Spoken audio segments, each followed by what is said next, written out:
And I think it's interesting, when you look at transhumanist philosophy, what you see is a kind of secularized Christian theology, but they've all been secularized. So transhumanists would say, yes, there's a problem with humans, but it's simply because we haven't evolved far enough yet, and so we want to help that along through technological means. We need a solution to that problem, and so we need a savior, and the savior is technology. Yeah, the future's here, and my energy's nuclear. I stayed near the Christ's word as it entered, it moved me here. Through my nucleus, these new Christians, the spookiest and loosen atheists, while he listens to my exousia. The safety is under the blood that Christ saved me with. Formed the rain through his name, he was born as a baby with. While the rich dip in whips this fiberglass, believers dying, rise up, live in the higher class.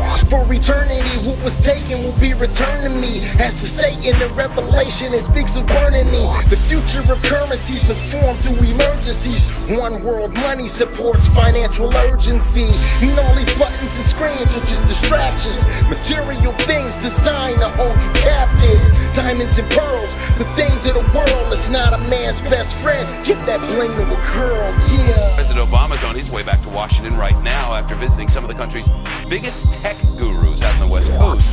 Today he visited Intel, computer chip giant. The president picking up where he left off in his State of the Union address, pushing his plans to use technology to help America, as he put it, win the future.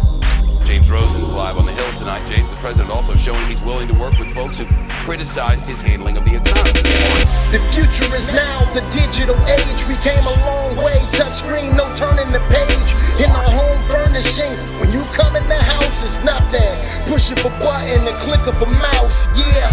But a house ain't a home without Christ in it. You're better off dead, a shell with no life in it. It's like a lukewarm drink with no ice in it. Choose life and don't turn back, cause it's a knife in it. And give God his 10, that's a nice percentage. The other 90's for you, get your wife some dinner. I know you trying to compute this new righteous living. Now you exist eternally rich through Christ forgiven.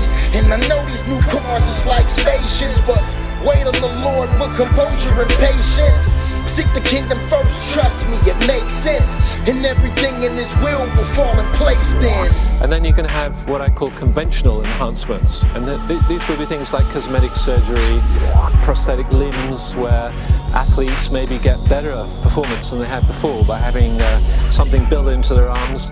It could involve chips in the brain, things like cyborgs, where you actually have chips implanted which will give you some enhancement. The idea it's got to be part of your body, really.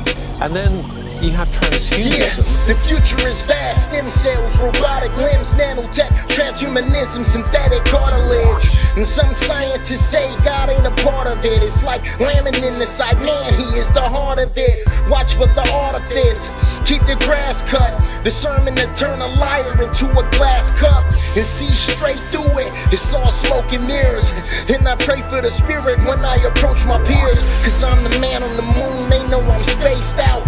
Sun back in the hoodie shadows my face out, and I'm trying to expand what God's grace is about, and give them the word for the enemy takes them out.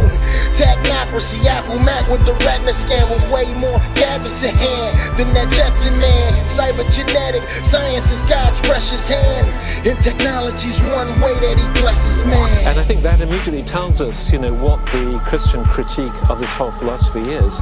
Yes, we have a problem, of course, but our problem is sin and alienation from God. It's not in our biology, really. It's actually in the sense of alienation from God.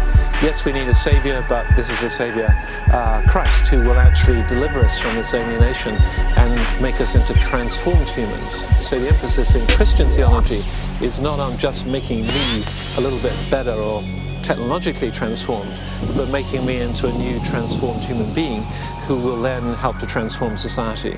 In the future, we have the hope of a resurrection body where we won't be in some digitized, platonic kind of heaven where our minds will be floating around in some digital space, but we will actually have real physical resurrection bodies that will enjoy this new heavens and the new earth.